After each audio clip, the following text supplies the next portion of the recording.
tonight. We got Brother Eddie Bayard. Gonna be calling in. We're gonna be having an interview.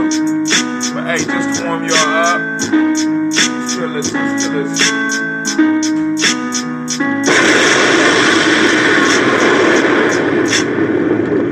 That's what I'm talking about.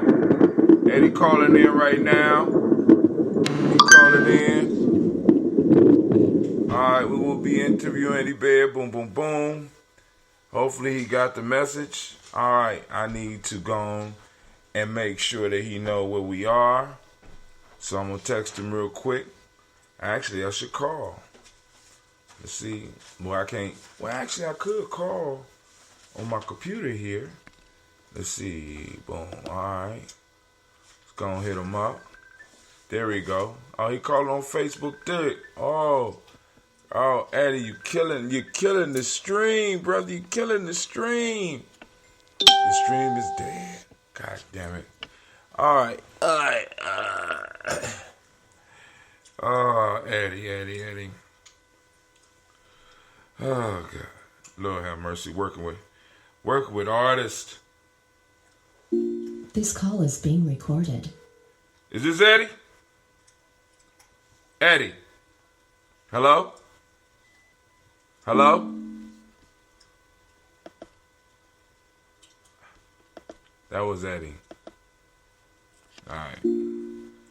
Eddie, is that you? Hey, what's up, brother? Oh, man, all right, cool. Because you killed the stream. I'm about to start it up again. Yeah, man, you know what? I'm on a different time zone. Oh, shit. Where you at? I forgot. Where you at? You in Chicago? It's, You where? hello? Yeah, I'm can in you Chicago. say again? You where? I'm in Chicago. Oh, okay, cool. Is that where you staying now, or you just doing some work? No, I'm just doing some work up here. All right, cool. So I'm gonna start the Yes, stream.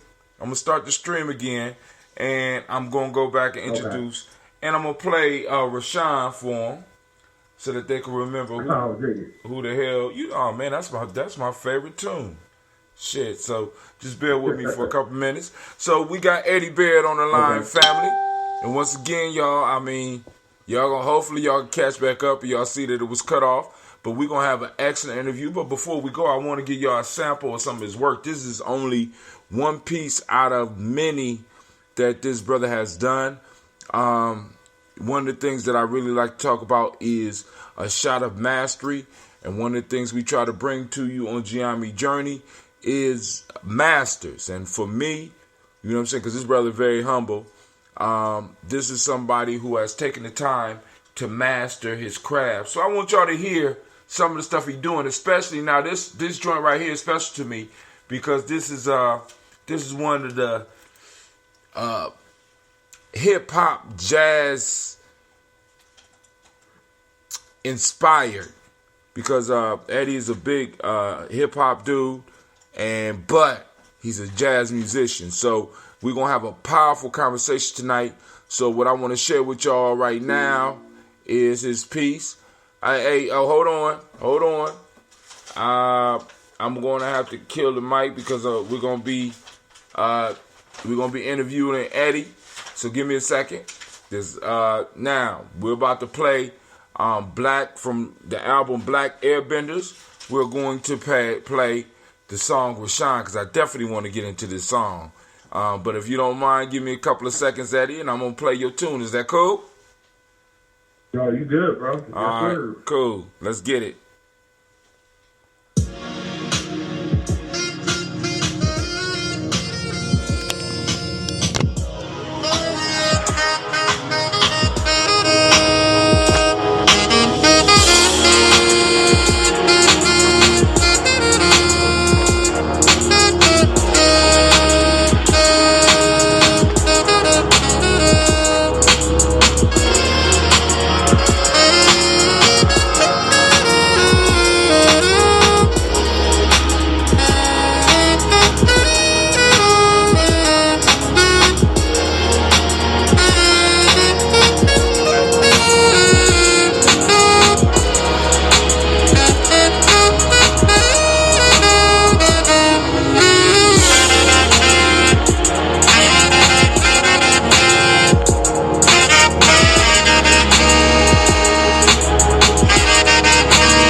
just tuning in right now, I'm sitting on the line with who I would call the master. One of the brothers that who has honed their craft and mastered their craft and is able to share it with the world. So I want to introduce y'all all to Brother Eddie Bayard.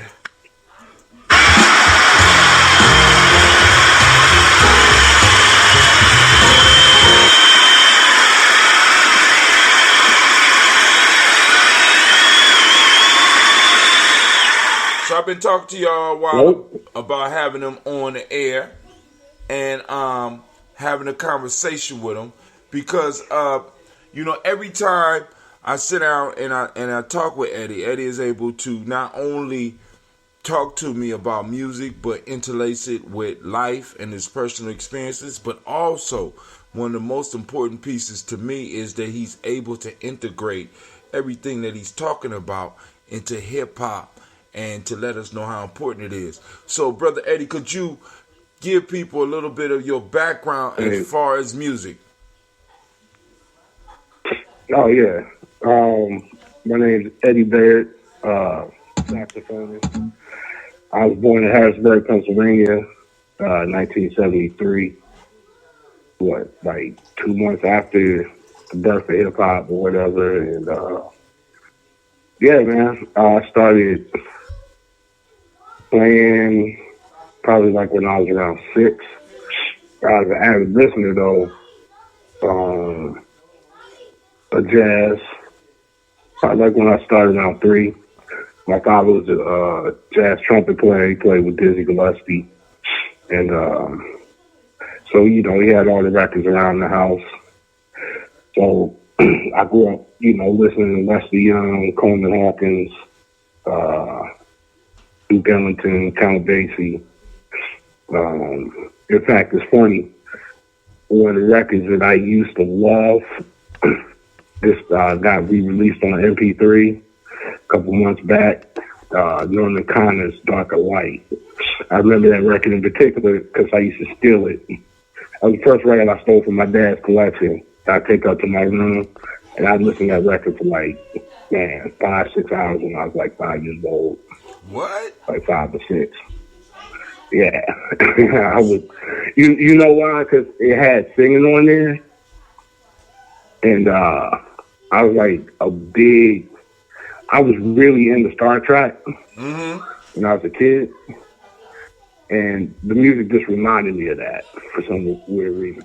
So I remember stealing that record in particular, that and Marvin Gaye's "What's Going On." Right. I would take those records and I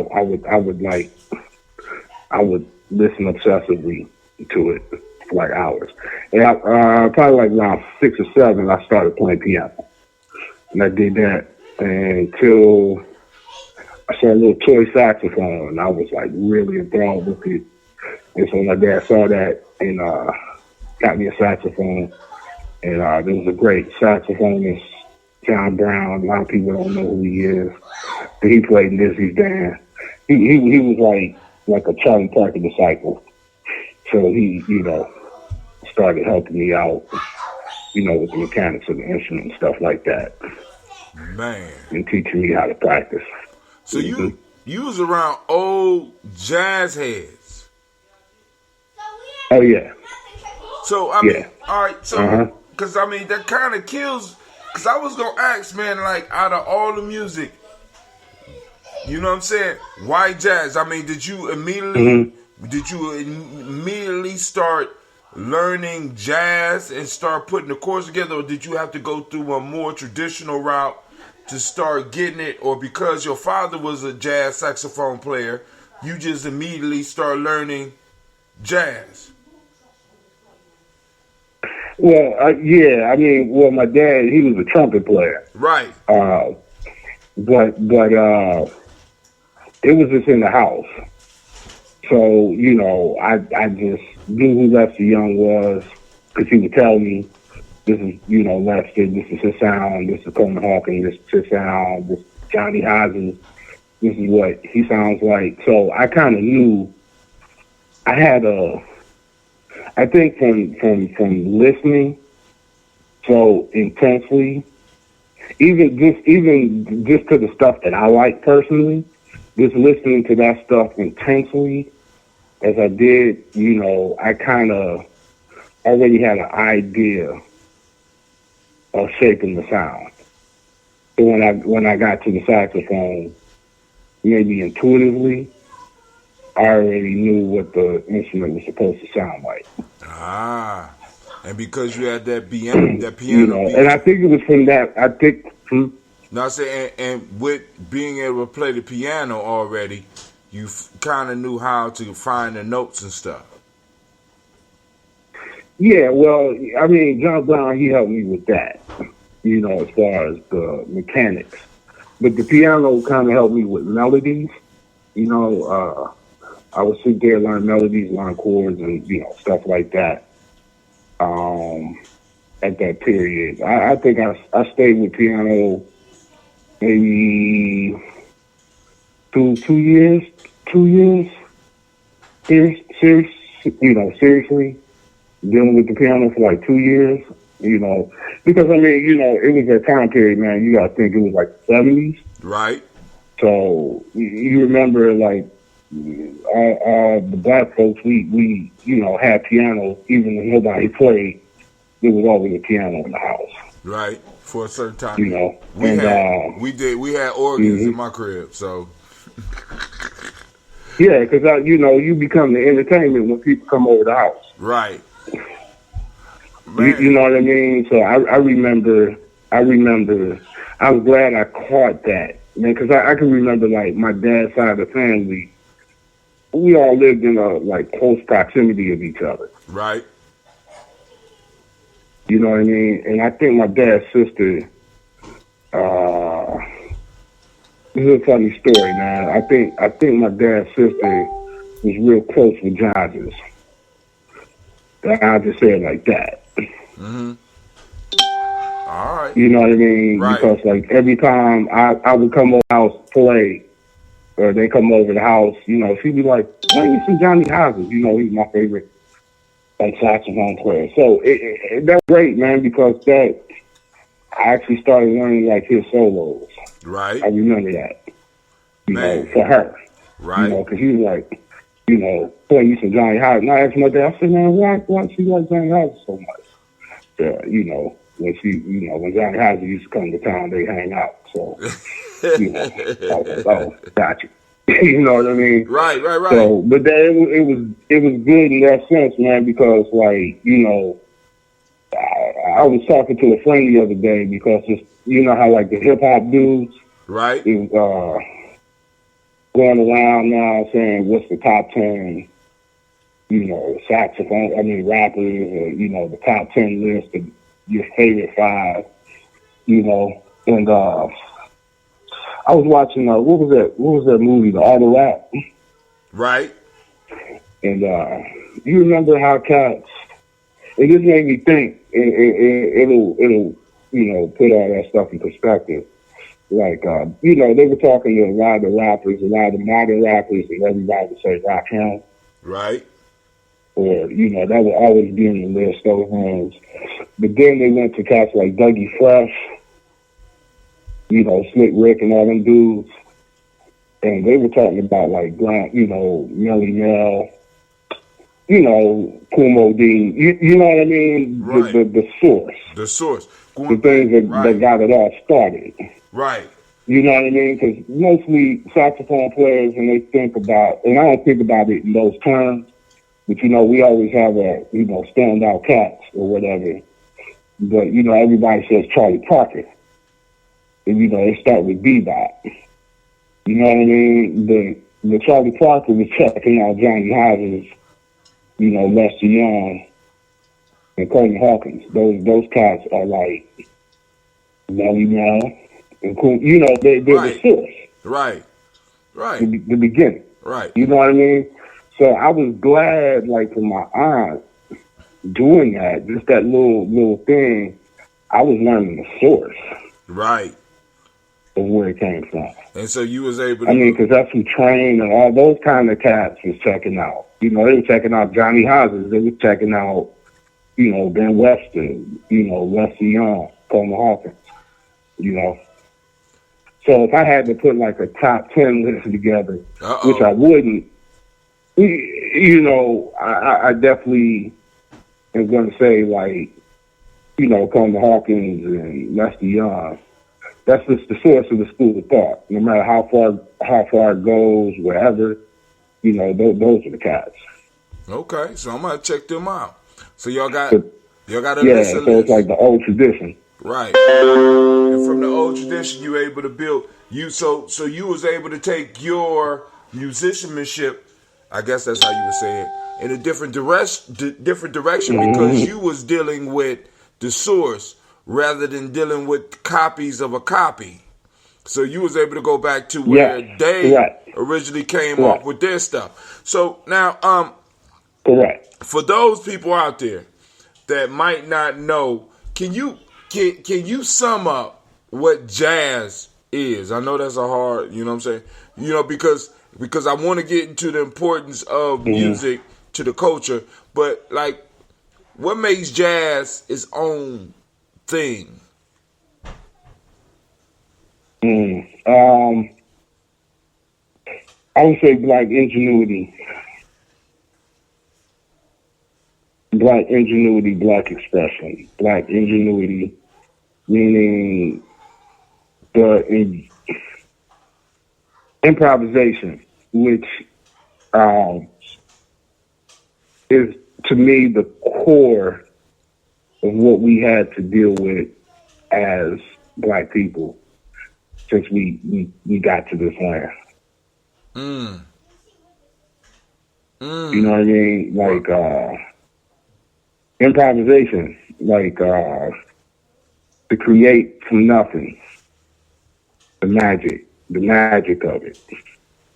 I mean, like really, like when you go back, that's why, like going even back to Coleman Hawkins, right? Right. Before the tenor saxophone was made, but no one really knew what to do with it. It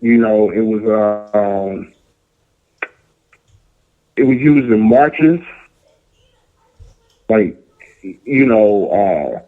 it was made in France, of course, but it was used for like marching. You know what I mean? Right. It never really had a definite sound. It was kind of like a bastard child. You know what I mean? And what was interesting about Coleman Hawkins was a violin player. Right? Right. So when you listen to Coleman Hawkins, what he did is he took the tenor saxophone and the sound that he heard from the violin, he put that sound to the tenor. So if you like go and listen to Body and Soul, that's the popular one. His vibrato, wah, wah, wah, wah, wah, wah, wah, wah, right, sounds like a violin. So he put the blueprint to the sound of the instrument. He gave the blueprint to what the tenor sounds like. And that, you know what I mean? So to me, just that thought process alone of what he did conceptually, that's black ingenuity. That's what I mean by black ingenuity. You know what I mean? Right. What Charlie Parker did, black ingenuity, improvisation. They had to change the keyboard on the saxophone after Charlie Parker played it. I mean, literally? Yeah, they had to change the keyboard. They had to, like the older horns were made, when I say the keyboard, which you put your fingers on, it was made a certain way. But when Bird, his technique was it was natural, man. It was just what he was doing. The technique was so immaculate, clean, and precise, man, that it started change. The modern horns after him, they had to change the keyboard so cats wanted to play like that. Wow. Give it like an easier way to play. So now, let me be clear that I'm hearing what you're saying. Charlie Parker was so cold on the saxophone that in order for modern players to play as good as he did, they had to adjust the keyboard. Because obviously he was playing on the old keyboard. So, in order for modern players to sound as good as him, they had to change. Yeah, post Charlie Parker. Yeah, post Charlie Parker. Anything post after him. Is it known as that? To change the keyboard. Is that shit? Is it known like that? Is it known like that for musicians and saxophone player post Charlie Parker? Oh, about his technique? Yeah, of course. Yeah. Damn. Now, I mean, this is things I've heard through the grapevine. Right, because it was changed after. So you are. I mean, his technique, the way his technique was beyond. It was crazy. So I mean, because now, so you kind of went into because I know it's the define the jazz piece is kind of hard to describe or to define, but I'm satisfied. If anybody out there got any questions, send in the questions. I got y'all, right? Because we sitting up here, we talking about one of the peoples that is a cultural carrier. And he might not say, but he's a master. So oftentimes when I see him online doing stuff, I'm like, boom, shot of mastery. Hashtag shot of mastery. Now, I'm still working on that, brother. Oh yeah, but, oh yeah. I mean, I believe in giving flowers before you go. I got you. Why should black folks really? Why should we listen to jazz? Because right now, I'm not. I mean, Go ahead. It's our heritage, man. I'll be very specific and blunt and honest. I only listen to jazz up to a specific period. I listen to some, but for the most part, only up to a specific period. Up to the 70s, really. Where it's like intense. Like where the listening is intense. After that, it got corporate. In the 80s, it got corporate. It was different. I think the issues became brown, and then it got culturally reappropriated, probably in full effect by 2000. Wow. So jazz is we basically gave it away, is what I'm hearing. Yeah, I don't know if we gave it. I think it kind of worked hand in hand. I don't like from the historical standpoint. I think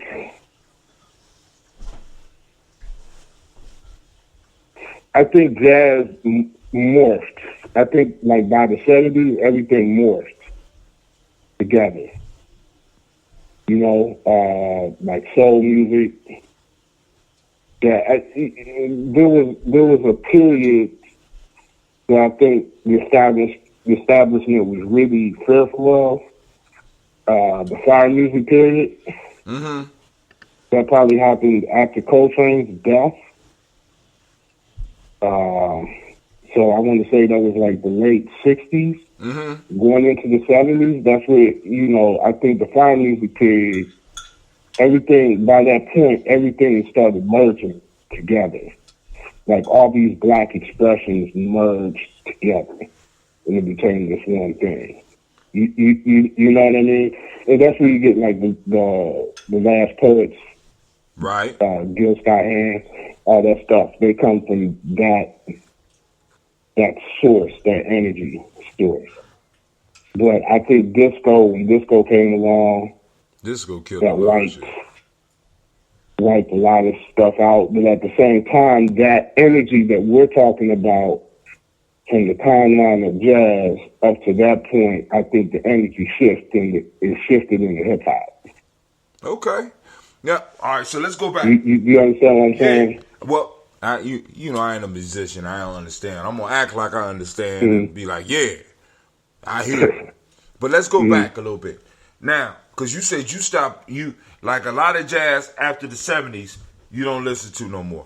And that's the kind, I do that too, even though I'm struggling with understanding what I'm listening to, but I'm listening for the story. I'm a storyteller. I love stories. So certain things where you can follow the music and you can hear the story. Like the first thing that really got me really listening to jazz was like the story of a Love Supreme, because I could hear what the fuck was going on. You know what I'm saying? And I fell in love. Well, all right. Now I'll say from that standpoint, what you're hearing is the blues, because blues is storytelling. Right. You dig? Yes. So the rhythm is the flow of it. The rhythm is how it moves. The blues is what gives you your narrative. And to me, that's what makes it black. So some people will say that jazz is a mix of Eurocentric and Afrocentric mixed together. Right. From New Orleans, which, that's where the music started, but I don't believe that. I don't either. I've never subscribed to that. Now, because that goes, that goes, well, hold on. That goes a little bit with like hip hop starting in New York for me. You understand what I'm saying? Because it's like, where you said what now? See, because what you're saying, because a lot of people say jazz started in New Orleans and shit like that. For me, that's like people trying to have a discussion with me about hip hop starting in New York. No, it got popular in New York because I could prove that it wasn't just, if it might have been happening in New York, but it wasn't just happening. That vibe, that universal, that energy that was reaching out to us and reaching through us was not just happening in one locale. For me, because like I said, I mean, because like for example, Last Poets were some of the first. Some people it's a little bit different, but it's still the rap motif. Now, one of those artists, artists that's on that album, if not more, was from the Midwest, was from my neighborhood. Interesting. Yeah. Got you. You know what I'm saying? So when hip hop was popping off and they was listening to the Last Poets, they was listening to pieces of the Midwest. You understand what I'm saying? Stuff from the Midwest, because as a matter of fact, my uncle, I call him my uncle, who is a Last Poet, wrote Niggas Are Scared of Revolution, about a riot that happened in Akron, Ohio. Wow, that was about that. Oh yeah. I mean, and like I said, just like I'm talking to you, I mean, you probably talk to him when he come through Columbus too. You know what I'm saying? And it's like, so it's like when people be like, oh, it's New York and blah blah blah. I hear you, but then again, you done lost me, because you one of those that don't understand the universality of this music. You know what I'm saying? Of what we got. For sure. And maybe we can say it was crystallized. Right. I could go for that. It started refining itself in that area, location. You know what I mean? I'll take that. That's you know what? I didn't even think about that, bro. That's a good point. That's a good point. Good point, man. So now let me take you back a little bit. Well, you're going to take me back a little bit. So we got jazz. What was bebop? Because that's where Charlie Parker kind of blew up with Dizzy Gillespie. You know what I'm saying? And people discovered him. So what was the difference, if there was any difference, between jazz and bebop? There's a big difference. It was, like I said, the music, that music was more technically, I hate to use that word, but it was more, the tempo was quicker, The tempos were quicker in execution, but also it was a political statement about that too, and that was we're not catering to people anymore. We're going to show the intelligence of Black people. So the emphasis, like the emphasis on swing music, to me, like Duke Ellington, Louis Armstrong, and all those cats who were great improvisers and great. I mean, they were great. Like I said, they're still the source, Right. But I think the emphasis with a lot of that music was to make people dance. Right. You know what I mean? Oh, yeah. Like, there was still some great stuff going on, but the solos maybe, four bars or whatever, little sax solo come up, it was about, having fun and people dancing, doing the jitterbug and stuff like that. Right. When bebop came along, man, bebop was more focused on the internet. Sit down and listen. Yeah, you sit down and listen. I mean, but they danced to it too. They danced to bebop? There were some people that some people danced to it. Yeah. Oh, I remember my uncle was telling me that. Oh, a lot of people danced to it, but that wasn't the emphasis. You couldn't dance to it.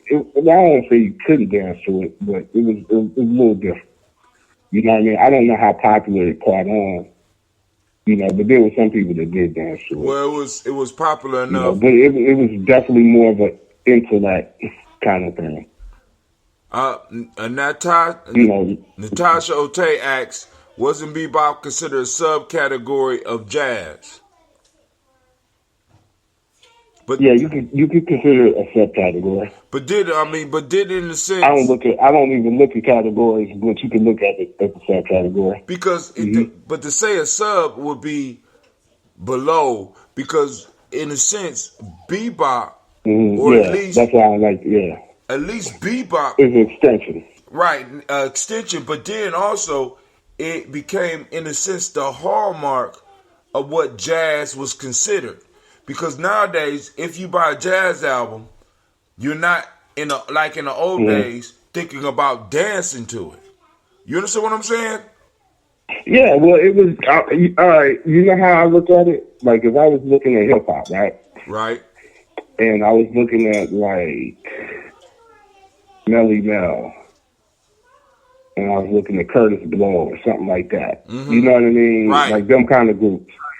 The rhyming was great, but it was kind of, I don't want to say a basic, I don't want to use those words or terms, but it was more, it wasn't as advanced as like what Rakim did. For their time it was. You understand what I'm saying? But Rakim was, for their time, it was advanced. For their time, it was very advanced. But Rakim had them to jump off. Exactly. So that's, to me, he would be like bebop. Okay. Right. You know what I mean? Right. We're just trying to put double words together and rhyming double words, double entendres and stuff like that. You understand what I'm saying? I understand what you're saying. I understand so what you're saying. Where it wasn't so linear. Whereas, to me, you can look at the swing cats the same way. And not to say that those cats weren't great. They were great. And sometimes I go back and listen now, and I see even how more advanced that stuff was. For their time. Like you said, the time. So bebop is just an extension of time. Okay. For me. Okay.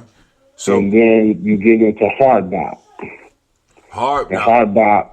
Go ahead. To me, hard bop was more bringing back a dance sensibility to it. So can you give us? That's where like R&B started mixing in with the bebop. All right. Can you give us? I think people got more to it. Can you give us an example of a hard bop artist or a hard bop album that we can listen to? Mm-hmm. Yep. I would say Hard Silver. Ah, okay. He's the queen to me. You know, I could give you plenty of examples because actually hard bop's that's probably my favorite genre in jazz. Okay. Hard Silver, Stanley Turrentine,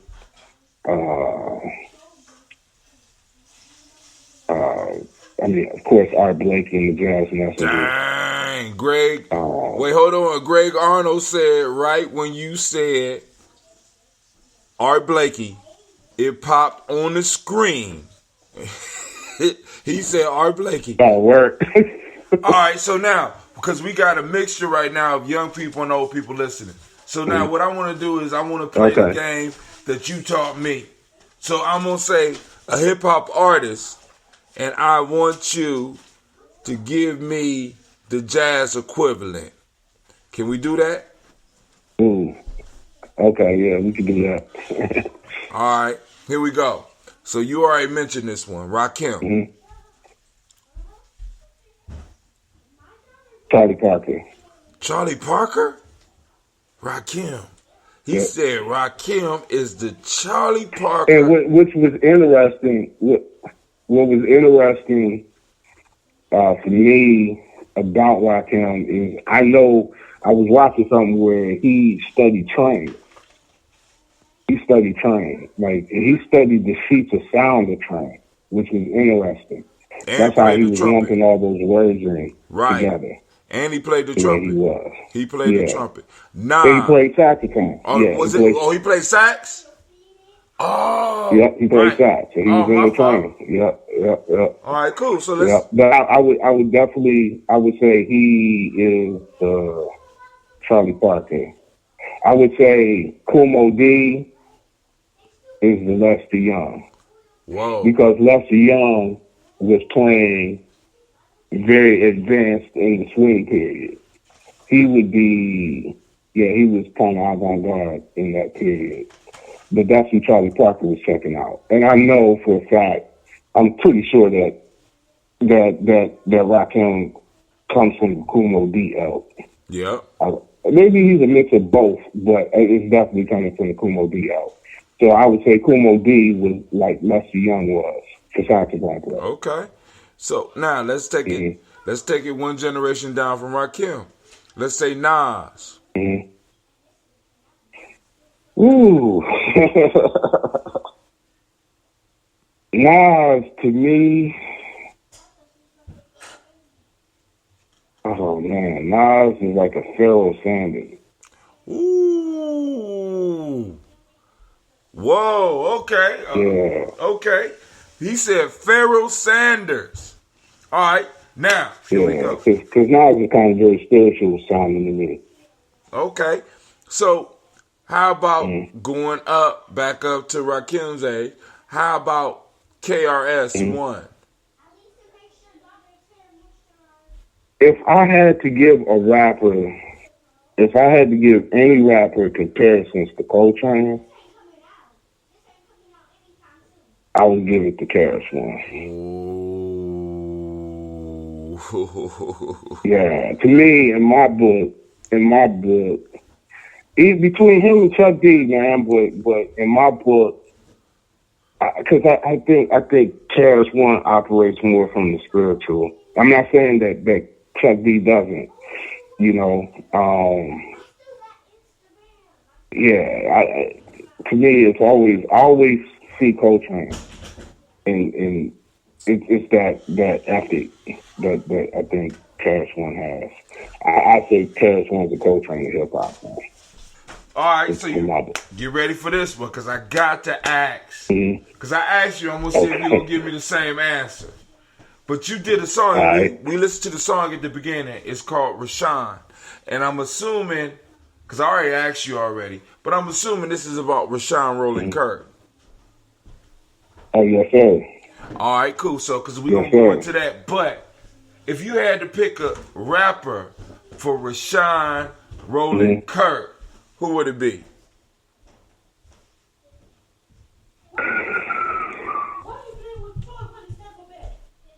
Man, you picked a hard one, bro. You already answered it for me. You might have forgot, but I ain't never forgot that one because I ain't never been able to listen to Rashawn Roland Kirk the same ever since you told me when I asked you, because you was walking down High Street and we was talking and Shaka told me about what you did and I asked you, and you want me to tell you who you told me it was? Who was it? I can't remember. You told me Old Dirty Bastard. Yeah, that makes sense. Yeah. Okay. Yeah. Definitely. Definitely ODB. Definitely ODB. Because man, ODB is a beast, but he's like misunderstood. Like to me, in my opinion, like ODB is kind of misunderstood. Like cats ain't caught up to him. You know? Cats ain't caught up to ODB. It's the same thing with Rashawn. Like, cats just ain't caught up to that. And you know what I mean? Right. Like, see, because with cats like yourself, Rashawn Roland Kirk, I can't right now. I can't, and I know it's gonna sound strange. I can't think of my name, my brother's name, my elders and my uncle's name in Last Porch, Storm 9000. I mean, Roger Troutman. The Midwest produces a lot of power players. That oh man, this cat's here, dude. This cat's in the Midwest. That dude, there was a dude named. You remember the guy? You remember the record I sent you, Donald Byrd? Yes. I was just talking to somebody about him today. With the saxophone player on that record, his dad was Alan Barnes. His dad was Detroit cat. So I can't remember his dad's name, but he was a hell of a tenor player, and he was a barber. And everybody used to talk about this dude. You know what I mean? And Coltrane had to hear this cat. So the story was Coltrane came to the barbershop to get his hair cut by this dude. It was like, he was playing with Miles, and he told this cat to like come down and play. And man, the story, this cat was killing. Like a monster. Like Coltrane was like really digging this dude. Like, wanted him to come to New York, and he had a family life. I mean, the Midwest, man, there was a cat named Bobby Miller, tenor player from Dayton, Ohio. Him and Rashawn used to, play together a lot. He was a beast. I got records. I got bootlegs. And he was supposed to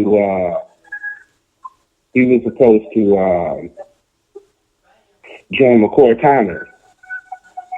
And he was, had a heroin problem. I mean, I think the girl that he was with gave him bad fix, like acid or something. Acid or something. Filthy. But Bobby Miller, the world missed out. I'll give you a tape of this cat. It'll blow you away, man. But then you got, like I said, you got Rashawn Roland Kirk. But you got to remember also the Midwest Detroit produced because of Yusef Lateef. That's another cat a lot of cats don't, talk about. Yusef Lateef, because of him, Gary Harris, you had Joe Henderson come out of Lima, Ohio, who's a master. Master. There's so many. The tenor saxophone legacy, there's a sound. There's a Midwest sound. Like you have like you have the Texas sound, the Texas tenors. Mm-hmm. That would be your cats like David Fathead Newman that played with Ray Charles. You know, Wilton Felter, Booker Irving. You know, you have the New York sound, of course. The Midwest sound, man, the Midwest sound is scary, bro. Especially like Chicago. Oh my God, the Midwest tenor tradition here. This may be the pinnacle of it. But there's definitely a Midwest sound. Oh man, I mean, think about how the Midwest has driven hip hop. Hell, the whole West Coast was built up on the Midwest sound. You know what I'm saying? I mean, oh, for real, the funk, yeah. You know what I'm saying? Baby. So I'm just, you know, that's what I mean when people be like, "Oh, it originated." Well, you really have to do your research before you start just jumping out and trying to claim shit. You know what I'm saying? Because it's like, even in hip hop, like I be telling Spirit, I tell all my brothers in Spirit, they fucked up hip hop for me because it was hard for me to go anywhere and listen to live groups if they were not putting out that energy and doing what Spirit was doing here, what Spirit and Storm was putting together here. Now, also, powerful stuff, boy. Oh man, African drums between Allende and Tony West. You know what I'm saying? It's like we travel around with it's like a low self-esteem, not even realizing how or what we have. But everybody else do. Well, I tell you, even a lot of the stuff that you're hearing today, like even the stuff that I'm hearing today in jazz, not in jazz, I can tell you some stories, man. I ain't gonna mention no names, but you know, a lot of this the whole Jay Dilla thing being added to jazz and all this, man, that was coming from the Midwest. Oh yeah. And I got proof of that. Oh yeah. Know? So, you know, there's a lot of cats. Oh, another cat. You know, unfortunately, a lot of them have to leave, but, you know, See, because it's a lot of cats. What New York and those other places provide is a larger platform for you to launch. Yeah. Like, for example, you mentioned Jay Dilla. For sure. I mean, but I'm going to say, like, for example, I didn't even, and this is when it first started hitting me. I used to go to a camp, and I had one brother at the camp that was older than me. So he like, you know, we was talking one day. He said, "You from Columbus?" I said, "Yeah." He said, "Man, you know Jay Ross?" I say, "Jay Ross? Yeah, I know Jay Ross. But the question is, nigga, how you know Jay Ross?" You say, "Yo, dude, listen, I want his autograph." What? You know what I'm saying? So, you know, it's like... Oh, bro, you want to hear a funny thing? Go ahead. Okay. I'm from Harrisburg, Pennsylvania. So, when I would go back to my old record store, right? Right. There was a record store, cat named Mr. Mike. He used to have all the hip hop stuff. He used to get my jazz stuff for me. That's why I would do my record shopping at. And I remember I went back. I played on the first Liquid Crystal and third. And we working on the fourth one, get ready to come out. But so I took the first one over there. You know, I had the vinyl, and I gave it to him just as a gift, as, you know, kind of like a thank you for all the years you know, get my records and stuff. And he was like, "Oh my God, you play with the Liquid Crystal?" It was crazy. Like, you know what I mean? Like Liquid Crystal is like huge on the East Coast. Man. I didn't even know how huge it was. See, and it's like we live in a bubble. For example, I did a documentary here. what actually one was filmed about me. Nobody in Ohio or in this area knew about it. I go to the East Coast and I'm sitting somewhere talking with people, and I know you. I know you, and then wanted to say, that's the goddamn documentary about rites of passage. I go to the East Coast, I go to the West Coast. People see, and it's like in here, we're insulated from the shit that we do and how it affects. So we lose credit for a lot of stuff. But because I don't want to hold you too much longer, I got a couple of questions. No, you good. All right, cool. I want to get into Rashawn, but also I got a question from one of the brothers. Brother Kwame asks, has brother ever taken a non-jazz song and played it in various genres of jazz, just out to hear how it sounded?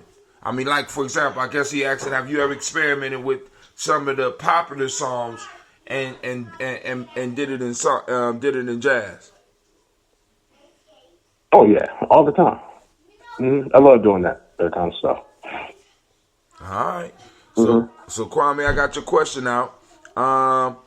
He also say a prophet is least respected among his or her own. He also say Donald Byrd taught at Oberlin when I attended and taught us jazz through the various struggles that we experienced there. A true master instructor. Oh, for sure. Oh, wow. He was one. Where was he at? Howard? No, he was at Oberlin. He said Donald Byrd taught at Oberlin for 2 years at least. Right. Okay. Yeah, right. Okay. What I wanted to ask was, what inspired you to do Rashawn?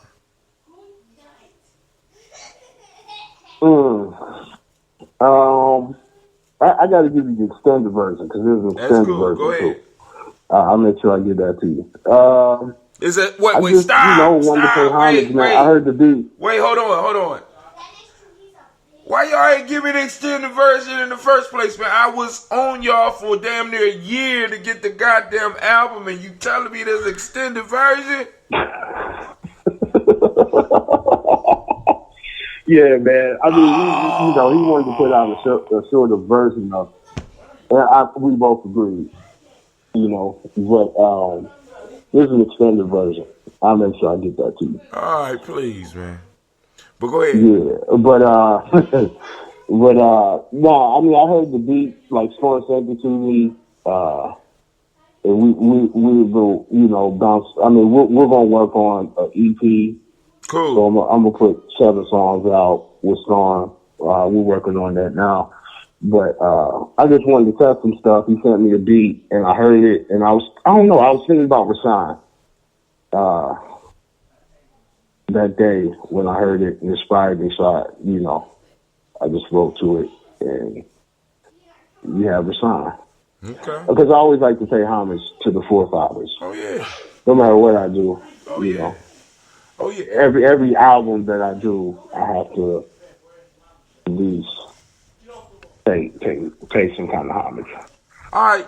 So you know somebody I went to college with, and you play with him often, and he has a big birthday bash around Christmas. I just want to know if there's going to be another one this year, because last year y'all had I think it Perez with it, and you was up on stage jamming, and I just want to know if y'all gonna have another bash this year, because I'm going to try to be in the place. I got you. I might. I'm not sure. I'll let you know. I definitely, man. I'm on tour right now with Mark, so we're like. So are you doing the African, the 400 year? Yeah. All right. Can you tell the people a little bit about that? So we're kind of like in the leg. Oh yeah. Mark Lomax, for those who don't know, is a jazz drummer, innovative jazz drummer. One of my friends. He put a 12-album epic out. I want to say, when did we put it out? Last January. Yeah, somewhere around there. Yeah, I want to say last year around January.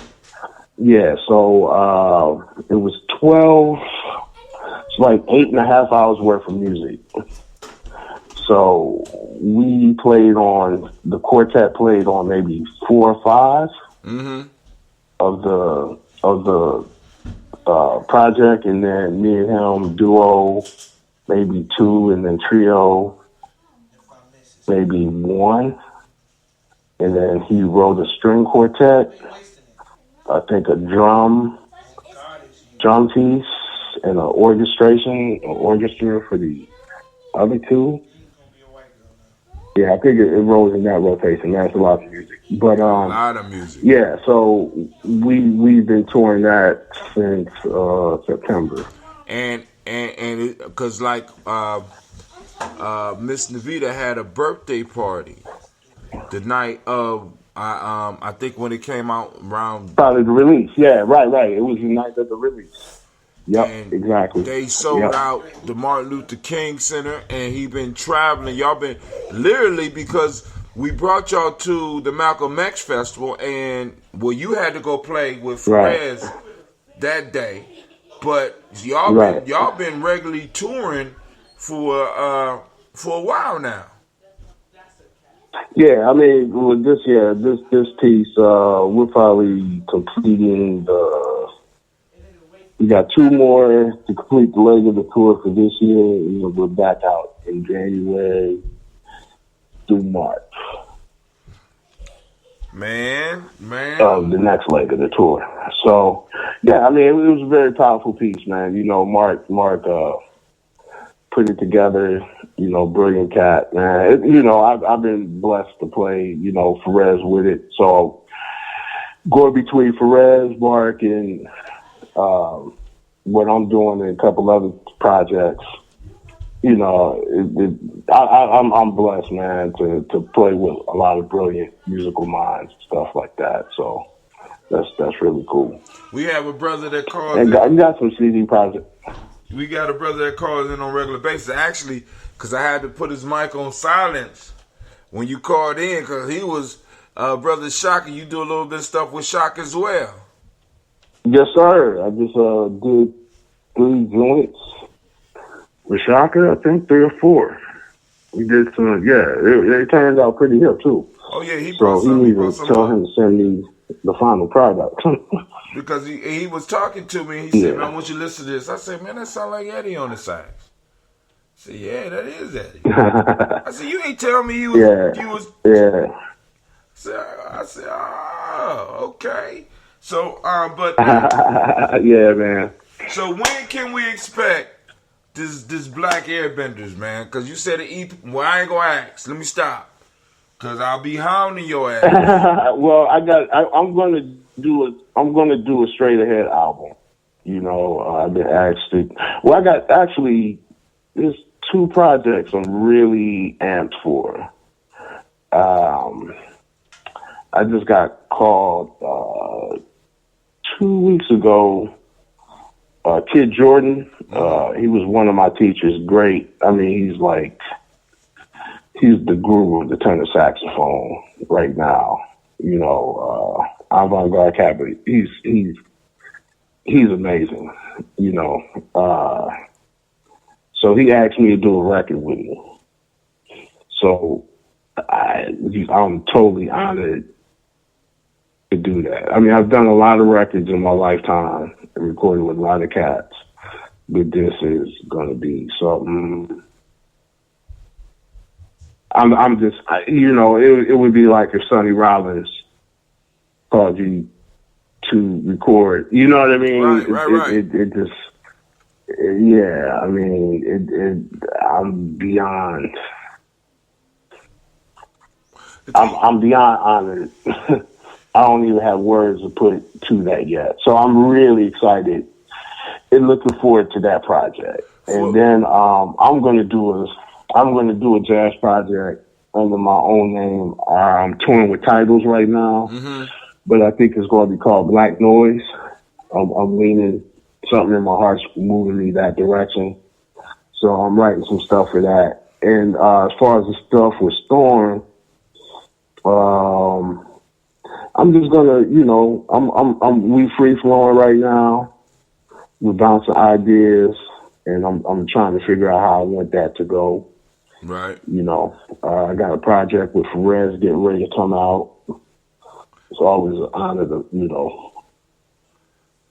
work on his projects and, deal with Mark stuff. Right. Yeah, but yeah, so, yeah.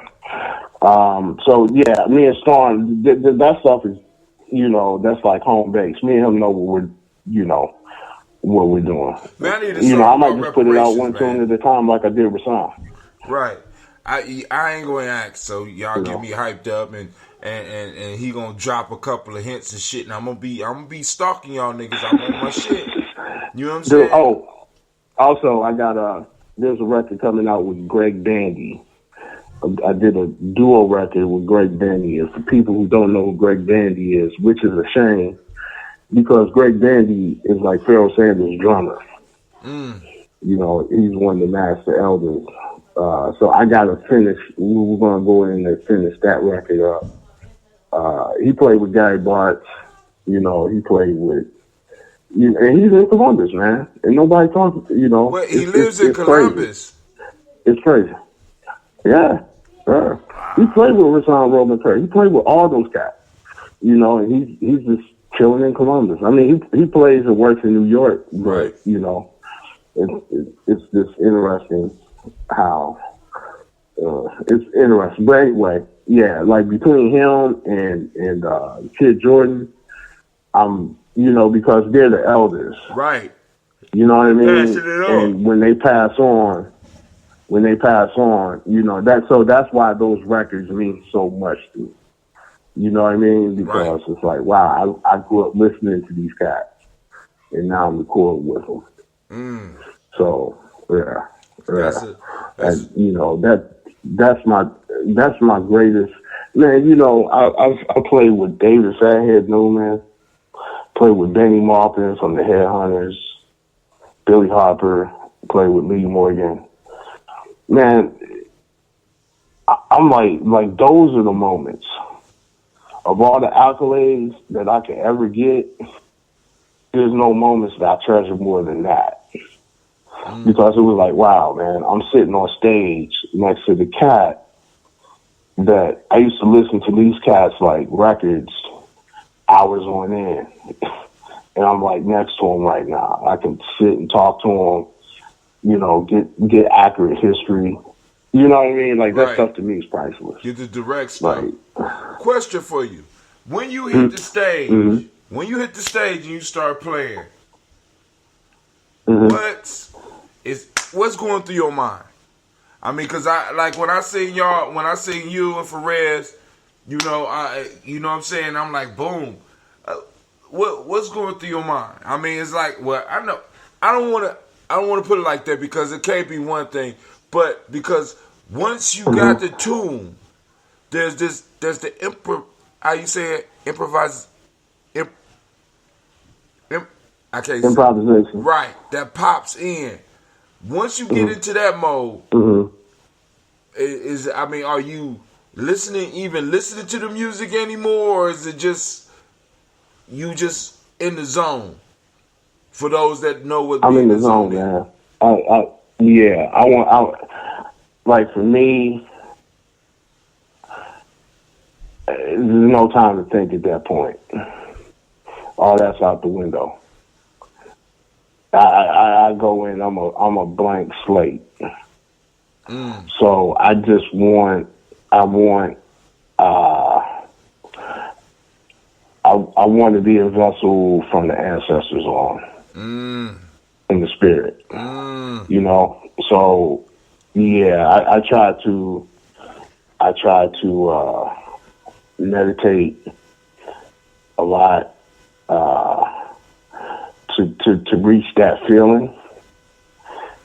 The thing I do for me, I practice. So I practice usually 3 hours, 4 hours, and then that practice that practicing time just through the instrument or listening. You know what I mean? Mm-hmm. So I might take an hour listening, and then I kind of meditate because I want to maybe transcendental meditation or something, but to get there's a certain feeling that I can feel in my body when I can pretty much cancel out everything and maybe I'm speaking to the highest or trying, you know what I mean? Yeah. Yeah. So when I do that, then when I get on stage, I'm trying to aim for that. Okay. Hold on. That's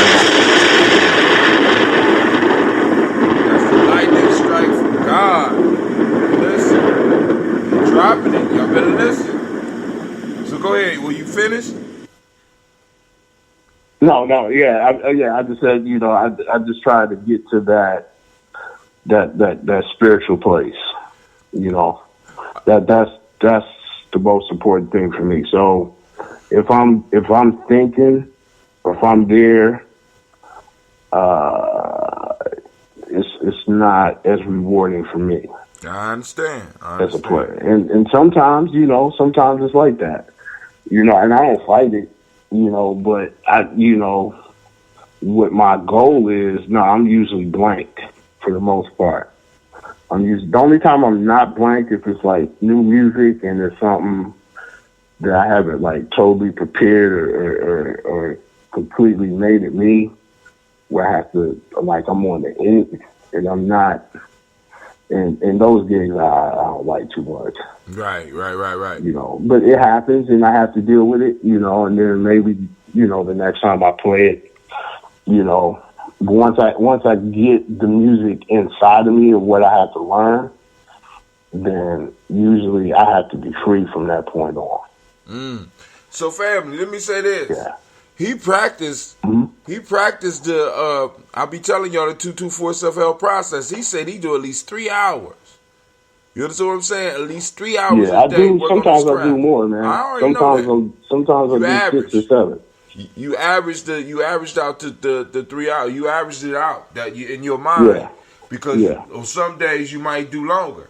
So Brother Kwame asked. He said asked if he knew D Bird when he was playing a fairly regular gig in Cleveland from about 85 to 86. Who's that now? He want to know if you knew D Bird, the one you introduced me to. Bird. The what's his first name? You David Bird, Bird, BYRD. The one that taught at Oberlin. Hello? Oh, hell no. Family? Hello?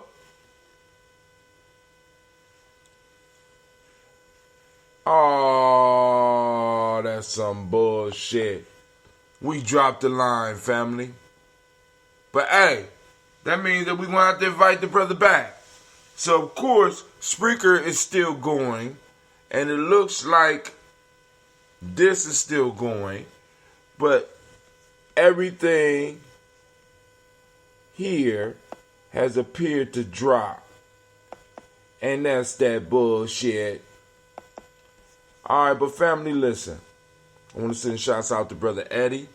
We will do this again. But I want y'all to go and listen back, listen to some of the conversation. If you got some future questions that you would like to drop on us, hold on, he might still be on the line.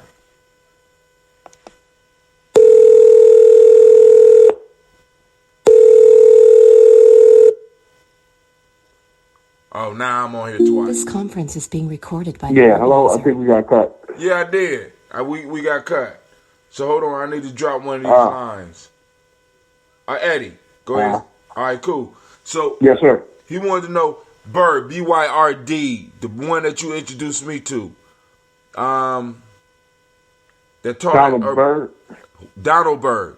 He wanted to know did you know him when he played in '85 and '86 in Cleveland? You would have been No. You'd have been young.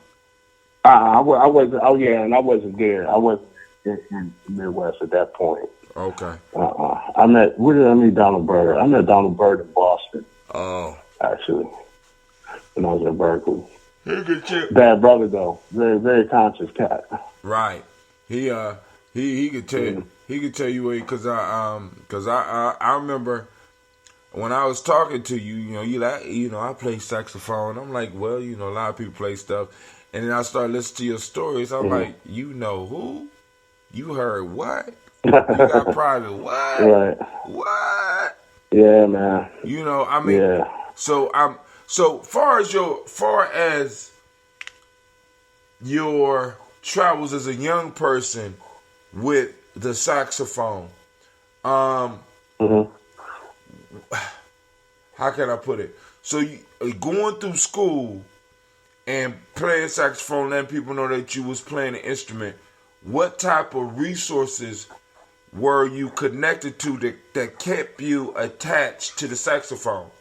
Because in our community, don't do well. I mean, because you came up in the home of a musician, you probably was shielded from a lot of the haters that would be like, you need to find a job. You can't make a living as a musician. You know what I'm saying? So what things kept you connected to the art and kept you away from just trying to do other stuff? Or did you go through that path of trying to do other stuff and then coming back? Or did you just stay with the saxophone your whole time? Because there might be some young person out there that might need this inspiration. Yeah. I stayed with my instrument the whole time, man.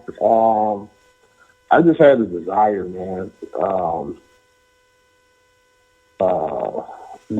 worked two jobs when I was younger, like a kid, when I was younger, like in high school and whatnot. But I just had the desire for the instrument. So, I don't make Puff Daddy money or stuff like that. But bruh, let me be honest with you. Take care of what I need to take care of. Right, Puff Daddy don't make Puff Daddy money. I'm just saying. So a lot of that shit is illusion. Yeah, right. I need, we need a song but about. like. Hello? Go ahead. The thing of jazz musician is like, cats don't, you're struggling artist and blah, blah, blah, blah, blah. No, I mean, Roy Hargrove said something. If you take care of the music, the music is going to take care of you. So whatever you put into it is what you're going to get out of it.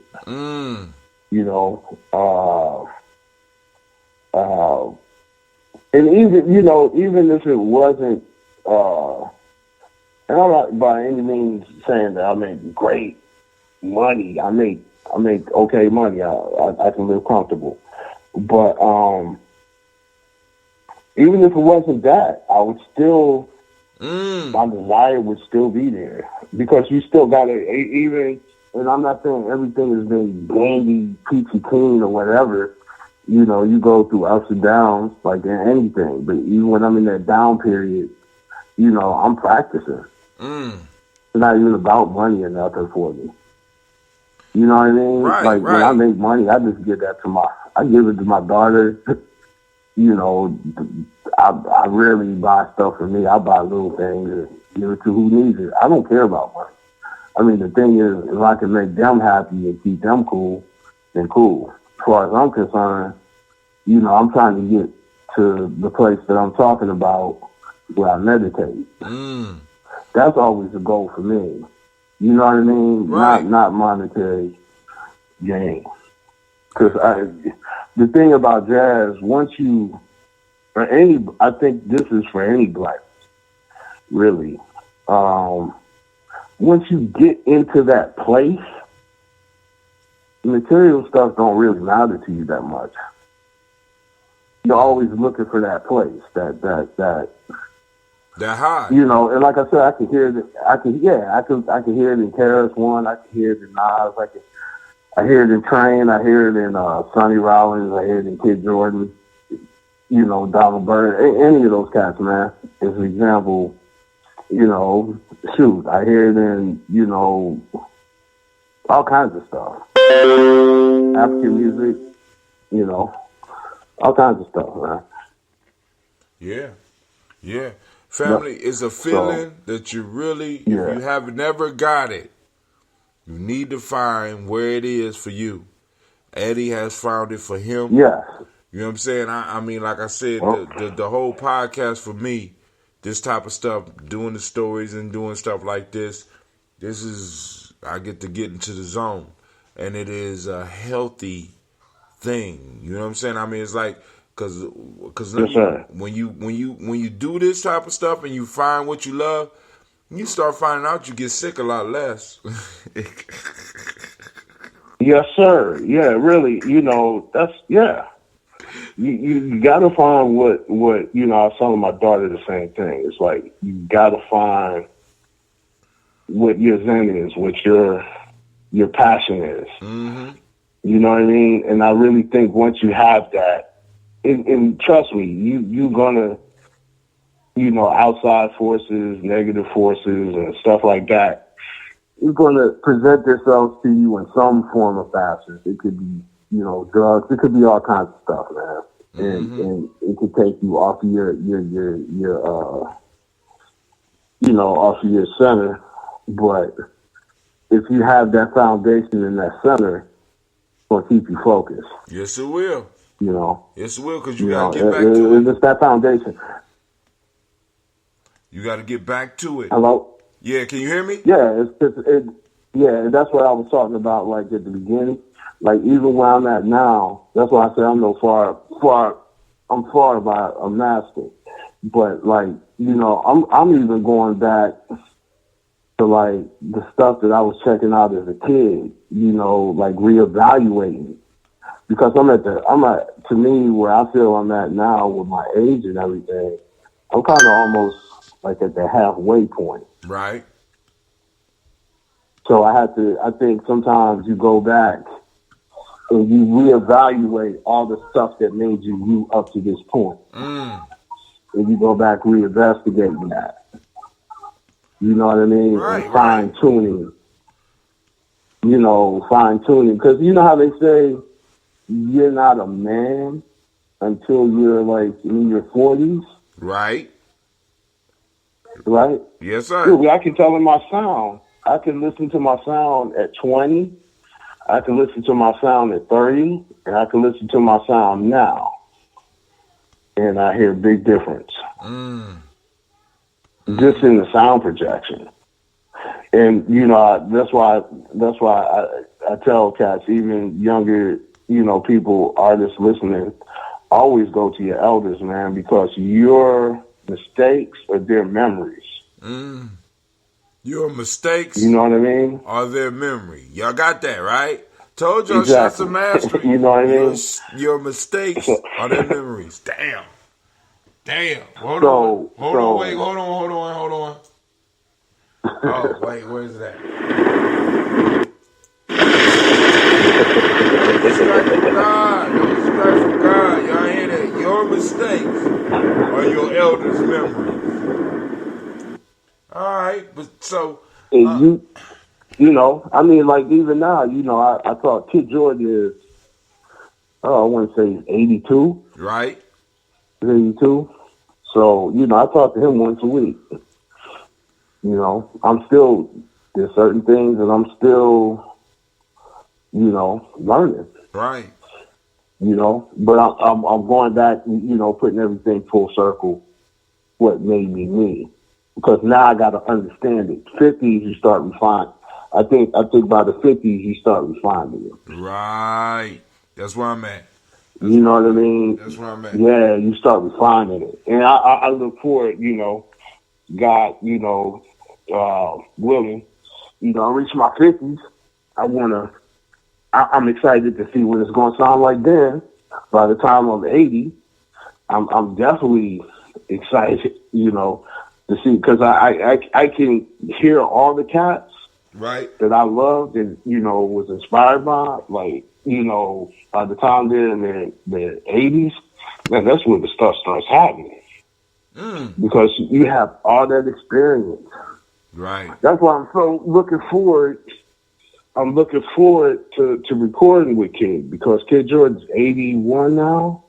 I'm 46.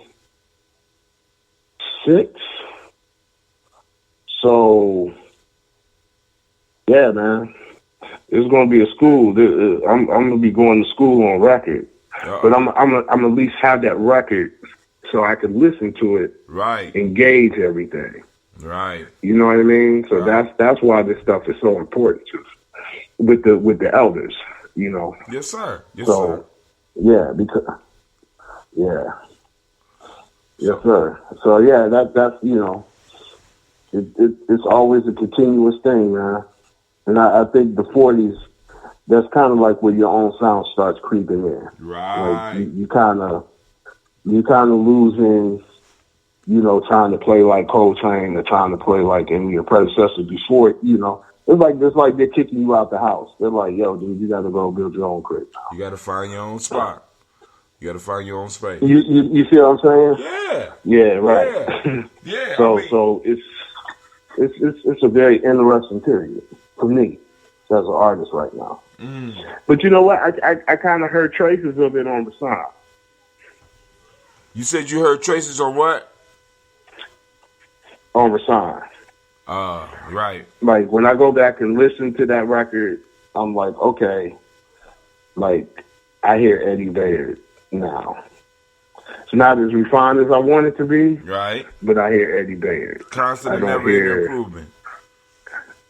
Yeah, I don't hear Eddie Bayard trying to sound like, well, I never tried to sound like anybody, but I don't hear so much my influences as much anymore. Good thing. Yeah. That's a good thing. So that's a good space. So that's a marker. That record right there is a marker for me. And I got definitely a good marker. And I got it. Let's give it up for brother Eddie Bayard. Hey, man. Thank you so much, bro. Hey, I'm gonna be calling you again. I know some stuff is gonna be popping up, and we want to get a reparations song. I need a reparations theme song. So, I got you, bro. Yeah, and the next time we talk, we need to talk about that cultural appropriation. Hey, did you see about that Robert Stewart thing? Yes, I did. Yes, I did. We need to go ahead. He's a bad man. That's a bad dude. Oh man, he good. I would like to get deep. I would like to get deep into his lineage and what he's talking about. Do I hear trumpet in the background? Because you know why, man? It's happening in hip hop. Oh yes, it is. I see it in all forms of. I hear it in all forms of black music, man. I hear it in R&B. It is something that these younger artists need to hear. That are coming up, they need to hear this, bro, because this is our culture. And we give it. This is art. All of this stuff is ours, man. And we need to take back control of this stuff. Yes, we do. You know what I mean? And it doesn't have to be jazz. I mean, it's good to listen to our history. But you take that history and you put it into today. Yes, sir. No matter what it is. Right. You know what I mean? Yes, sir. And we have, but as long as we keep that root, we have to keep the root of the thing. You know what I mean? Never leave the root, man. But yeah, we definitely, I'd like to keep man. After I listened to that, I was, because when he started going through the descriptions of how individuals was living fat off of culturally appropriating our stuff, just the jazz. There's a lot of it happening. Oh, yeah. So we got to get wiser, we got to get better, and we got to start having more conversations like this. So I'm on I'm about to hit the sack because I got to get up in the morning for my Do your thing, brother. And hey, man, we appreciate that you documenting all this stuff too. Hell man, yeah. what you doing? But hold on before you go. Yeah. Was somebody playing the trumpet in the background? Y'all about to practice? Yeah, that's for us. That's for us. Yeah, hey man. So hey, let me know if y'all gonna be having a jam here, man. Cause I want to get there. I want to get there. All right. Hey, I'll tell you what, man. I think we're going to be at Ohio Wesleyan in March with Mark's group with the string orchestra. Mm-hmm. You will have free tickets for that.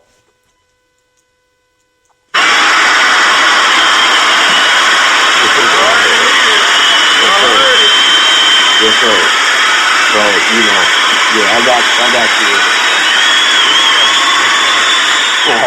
I got you on that. So, fam, I'm gonna say good night. We are going to talk with Ed again, family. This is the first edition of Gye-Nyame Talks.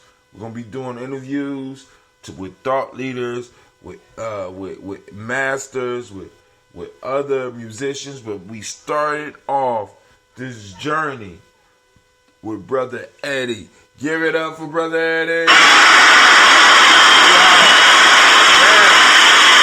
Thank you so much, brother. Thank you. Listen. All right, brother. You take it easy. All right. Give me a cup.